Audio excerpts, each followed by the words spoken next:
السلام علیکم دوستوں۔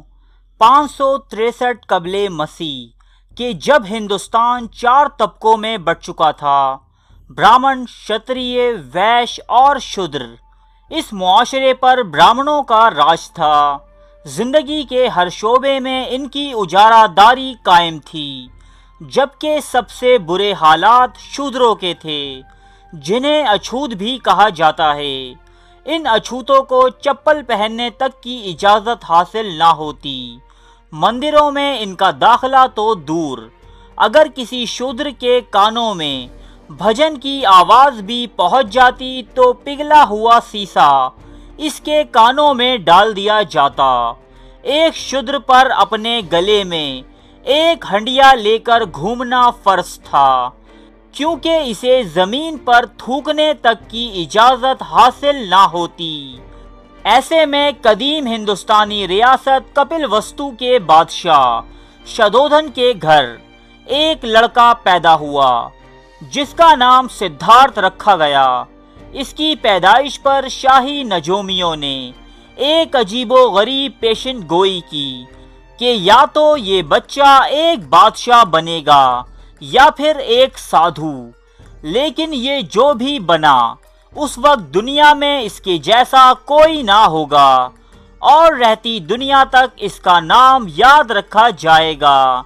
بادشاہ نے اپنے بیٹے کو ایک کامیاب بادشاہ بنانے کی خاطر اسے دنیا کی تمام تلخ حقیقتوں سے دور رکھا۔ سدھارتھ یعنی گوتم بدھ کے لیے کنول کے تالاب بنائے گئے، پوشاکیں اور خوشبوئیں بنارس سے منگوائی گئیں۔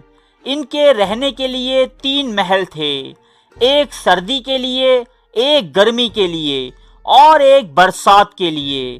سینکڑوں غلام سدھارتھ کے ارد گرد موجود رہتے۔ 16 برس کی عمر میں آپ کی شادی یسودھرا نامی ایک لڑکی سے ہوئی، اور کچھ سال بعد راہل نامی ایک لڑکا بھی پیدا ہوا۔ قدرت نے گوتم بدھ کو ایک نرم دل عطا کیا تھا، اس لیے آہستہ آہستہ آپ کو دنیا میں رہنے والے دیگر لوگوں اور جانوروں کی تکالیف کا اندازہ ہونے لگا، اور یہ سمجھ آنے لگا کہ یہ دنیا صرف خوشی اور آرام ہی نہیں بلکہ مصائب و مشکلات کی جگہ بھی ہے۔ ایک دن سدھارتھ نے ایک خواب دیکھا کہ ایک بوڑھا کہ جو چل پھر نہیں سکتا، اس کے ساتھ ہی ایک آواز آتی ہے کہ ایک دن تو بھی ایسا بوڑھا اور بے بس ہو جائے گا۔ پھر دیکھا کہ ایک شخص بیمار ہے اور درد سے چیخ رہا ہے۔ وہی آواز کہتی ہے کہ تو بھی ایک دن ایسے ہی درد سے چیخے گا۔ پھر دیکھا کہ ایک مردہ زمین پر پڑا ہے، اور اب وہ آواز کہتی ہے کہ ایک دن تو بھی ایسے ہی مر جائے گا۔ اس خواب نے گوتم بدھ کی سوچوں میں ایک انقلاب پیدا کر دیا۔ اب وہ اپنی بیوی، بچے اور راج پاٹ چھوڑ کر سچائی کی تلاش میں نکل کھڑے ہوئے۔ قیمتی لباس و زیورات اتار ڈالے اور فقیروں جیسے کپڑے زیب تن کیے۔ کئی برس تک ایک جوگی کی طرح اس فکر و تلاش میں پھرتے رہے کہ دنیا کے دکھ درد سے رہائی کیسے ممکن ہو۔ کئی برس ریاضتیں اور فاقے کیے، اپنے جسم کو تکلیفیں پہنچائیں۔ آخر معلوم ہوا کہ ابدی خوشی کا ذریعہ یہ نہیں۔ آخر کار گوتم جنگلی انجیر کے ایک درخت کے نیچے مراقبے میں بیٹھ گئے اور عہد کیا کہ جب تک انہیں صحیح جواب نہ مل جائے وہ اس درخت سے نہیں اٹھیں گے۔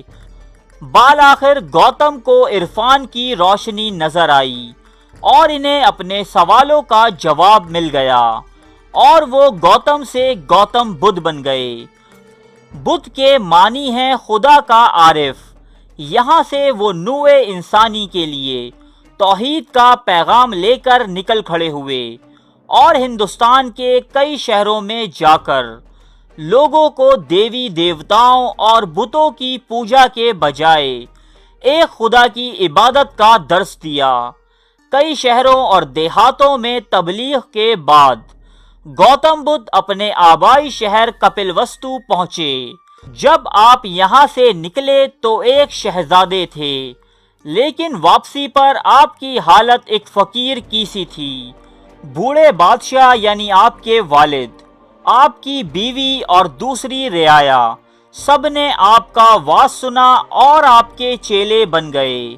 عام طور پر یہ سمجھا جاتا ہے کہ بدھ مت خدا کے وجود کے حوالے سے خاموش ہے، لیکن ایسا نہیں ہے۔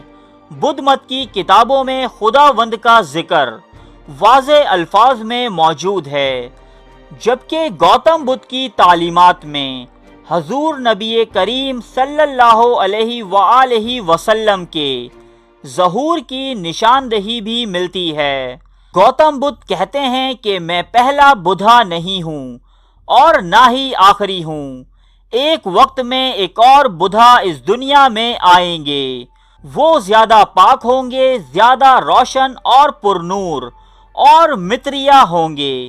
گاسپل آف بدھا، متریا کے معنی رحمت کے ہیں، اور بقول گوتم بدھ وہ آخری بدھا یعنی رسول ہیں اور جلد ہی اس دنیا میں آئیں گے۔ ابتدا میں گوتم بدھ کی تعلیمات خالصتاً توحید پر مبنی تھیں، جس میں معاشرے کے ہر طبقے کو برابری حاصل تھی، چھوت اچھوت کا کوئی نظریہ نہ تھا۔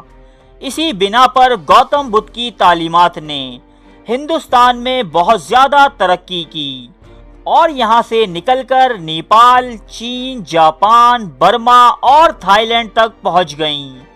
علامہ اقبال اپنی ایک نظم میں فرماتے ہیں، قوم نے پیغام گوتم کی ذرا پرواہ نہ کی، قدر پہچانی نہ اپنے گوہر ایک دانا کی، بدقسمت رہے آواز حق سے بے خبر، غافل اپنے پھل کی شیرنی سے ہوتا ہے شجر۔ آہستہ آہستہ برہمنوں نے بدھ مذہب کی کامیابیوں کو دیکھتے ہوئے گوتم بدھ کو وشنو کا اوتار قرار دے کر ان کی مورتیاں بنوائیں اور جگہ جگہ ان کے مندر تعمیر کروائے۔ اس طرح گوتم بدھ کی توحیدی تعلیمات خلط ملط کر دی گئیں۔ بدھ مت کے زوال کا دوسرا سبب اس میں پیدا ہونے والی فرقہ بندی تھی۔ ابتدا میں صرف دو فرقے تھے، ایک مہانی فرقہ، دوسرا ہنائنا فرقہ، جبکہ آگے چل کر یہ فرقے مزید فرقوں میں تقسیم ہوتے چلے گئے۔ ان کے عقائد ایک دوسرے سے بالکل جدا ہیں اور مختلف ممالک میں مختلف فرقے پائے جاتے ہیں۔ اب آتے ہیں اس بات کی طرف کہ کیا گوتم بدھ ایک نبی تھے؟ قرآن پاک میں اللہ تعالیٰ ارشاد فرماتا ہے، ہر قوم کے لیے رسول ہے۔ سورہ یونس آیت 47۔ ہر قوم کے لیے ہم نے رسول بھیجا۔ سورہ نحل آیت 36۔ کوئی قوم ایسی نہیں جس میں انتباہ کرنے والا نہ آیا ہو۔ سورہ فاطر آیت 24۔ پیغمبران علیہم السلام کے ساتھ ذوالکفل علیہ السلام نامی ایک ہستی کا تذکرہ 2 مرتبہ قرآن پاک میں بیان ہوا ہے۔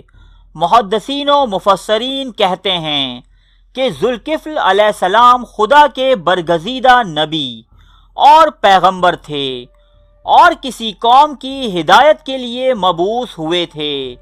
اس بارے میں حفظ الرحمان سہاروی قصص القرآن میں تحریر فرماتے ہیں، بعض معاصرین کا خیال ہے کہ ذوالکفل گوتم بدھ کا لقب ہے، اس لیے کہ ان کے دارالسلطنت کا نام کپل تھا، جس کا عربی تلفظ کفل ہوگا، اور عربی میں لفظ ذو صاحب اور مالک کے لیے استعمال ہوتا ہے، اس لیے یہاں کپل کے مالک اور بادشاہ کے لیے ذوالکفل کہا گیا ہے۔ معاصرین کا یہ بھی دعویٰ ہے کہ گوتم بدھ کی اصلی تعلیم توحید اور حقیقی اسلام کی ہی تعلیم تھی، اور اس کی موجودہ شکل و صورت دوسرے ادیان و مذاہب کی طرح مسخ اور محرف شدہ ہے۔ قصص القرآن جلد 2۔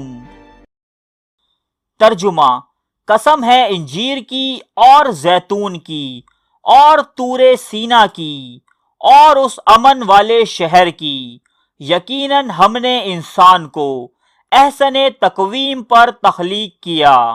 سورہ 3۔ معروف اسلامی محقق ڈاکٹر حمید اللہ اس آیت کی تشریح میں لکھتے ہیں، اکثر مفسرین اس بات پر متفق ہیں کہ اس آیت مبارکہ میں شہر سے مراد مکہ، کوہ سینا سے مراد حضرت موسیٰ علیہ السلام سے منسوب سینائی پہاڑ، اور زیتون سے حضرت عیسیٰ علیہ السلام کے جبل زیتون کی طرف اشارہ ہے، اور جہاں تک انجیر کا تعلق ہے اس کا اشارہ جنگلی انجیر کے درخت کی طرف ہے جہاں گوتم بدھ کو نروان حاصل ہوا۔ نقوش رسول نمبر جلد 2 صفحہ نمبر 614۔ اس کے علاوہ اور بھی بہت سے اسلامک اسکالرز نے گوتم بدھ کے حوالے سے اپنی آراء کا اظہار کیا ہے۔ ان تمام آراء کو ایک ویڈیو میں شامل کرنا تقریباً ناممکن ہے۔ گوتم بدھ ایک پیغمبر تھے یا نہیں، یہ بات اللہ پاک ہی بہتر جانتا ہے، مگر یہ بات حقیقت ہے کہ انہوں نے اپنی شاہانہ زندگی ترک کر کے کمزوروں اور مظلوموں کے حقوق کے لیے آواز بلند کی۔ ارے فرینڈز، ایک منٹ، آپ ایسے ہی جا رہے ہیں؟ اتنی محنت سے ویڈیو بنائی ہے، ایک لائک تو بنتا ہے نا؟ اور دوسرا یہ کہ آپ ہمیں اتنی بڑی دنیا میں دوبارہ کیسے ڈھونڈیں گے؟ تو اس کا حل یہ ہے کہ آپ ہمارے چینل کو سبسکرائب کر لیجئے اور اس بیل کے آئیکن کو کلک کر دیجئے۔ اس طرح ہمارے آنے والی تمام ویڈیوز آپ تک پہنچتی رہیں گی۔ ارے ڈریے مت، یہ بالکل فری ہے۔